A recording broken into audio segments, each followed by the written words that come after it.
What was the lasting physical damage from the crash? When the lung was fixed, after 5-6 days, I had to go over to the other hospital to do all this transplant. So all this part here is transplanted. The top end of my head was transplanted, and this part here was transplanted. They took the skin from my leg and put it on, so which is a normal operation. But the problem was, when I woke up again after this operation, I found myself lying in a bed with the lights on the top, my hands tied down to the bed, and the nurse sitting next to me reading a book. So I said, when I woke up, I said, what are you doing here? I watch you that you don't touch your face. Because if you touch your face, you're going to destroy the operation.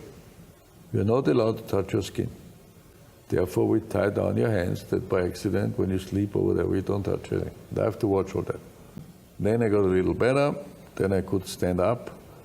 And then there was another nurse, which was more friendly than the other one, and said to me, do you want to look in a mirror? And you had not seen yourself up until that point? Operation, no way.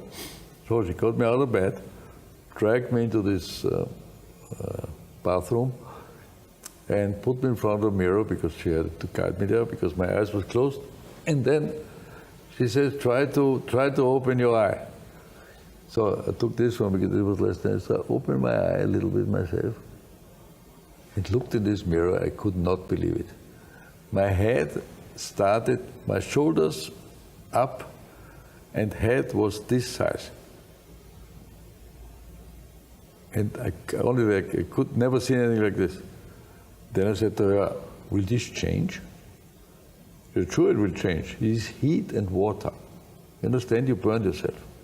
It is all heat and water, because if you have a bad accident like you, this is the way you look. So I said, how long does it take that this stupid water gets out of my face? Oh, this I cannot tell you. And then I was looking again, and I said, if I look through the rest of my life like this, what are you going to do? I talked to myself. Then I said, nothing I can do. This is the way it is. So I had an accident, I lost my ear, I look like this, thank God I'm alive. I accept it. This is the way it is. Sure, you can do cosmetic surgery, but what do you change? You cannot put a new face on me. So I have this effect now to people that I shock them. So fine, I can live with it because I put myself through all this, and for me it does not bother me at all. And then I had the problem that when I spoke to people, they always looked like this. I had the cap on, because the cap is my protection for stupid people looking at me stupidly. They always want to see what the hell's going on under the cap. And to protect myself, feeling more comfortable, I put a cap on. And even with a cap on, the people always talk to me like this. So what would you do if I talk to you like this? I said, can you look in my eyes? So there have been incidents where I was hurt by people don't understand to meet somebody who looks ugly, burned, or whatever, treat him normal. They always been treated, they treated me so bad that the only interest they had in me was to look what happens under the cap. And that really annoyed me. So when people came and I felt this, look in my eyes, you want to talk to me for sake. Yeah? And by the way, I have an accident as an excuse to look ugly. Some people don't have this excuse. They are ugly.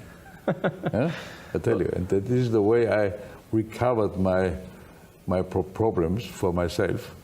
Sometimes being very nasty to other people. If they're nasty to me, I gave them this answer. What was the nastiest comment or question or headline that you remember from back then? I know one very well. When I did my first press conference to announce my comeback in Monza, I had a huge press conference in Salzburg. I explained why I'm coming back, all the normal sporting questions. And then one guy said there, what does your wife say today how you look?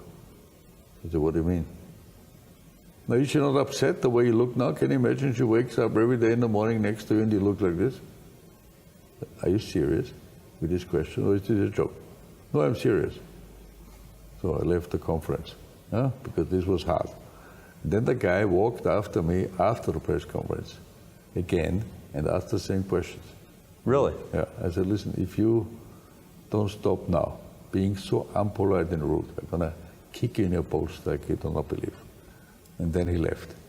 But this was another funny experience how people treat you.